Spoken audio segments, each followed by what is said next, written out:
আমি আইন অনুযায়ী অন্তর্বর্তীকালীন সরকারের সরকারের প্রধান উপদেষ্টা পদের কর্তব্য বিশ্বস্ততার সহিত পালন করিব। আমি বাংলাদেশের প্রতি অকৃত্রিম বিশ্বাস ও আনুগত্য পোষণ করিব। আমি সংবিধানের রক্ষণ সমর্থন ও নিরাপত্তা বিধান করিব এবং আমি ভীতি বা অনুগ্রহ অনুরাগ বা বিরাগের বশবর্তী না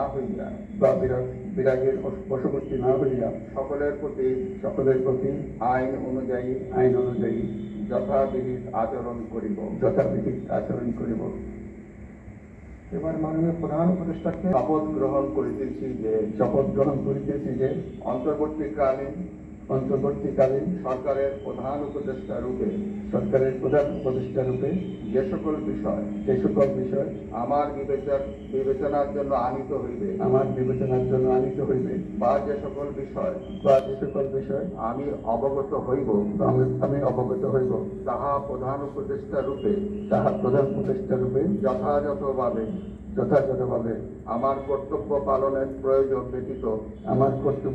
প্রয়োজন ব্যতীত প্রত্যক্ষ বা পরোক্ষভাবে কোনো ব্যক্তিকে জ্ঞাপন করিব না বা কোনো ব্যক্তির নিকট প্রকাশ করিব না।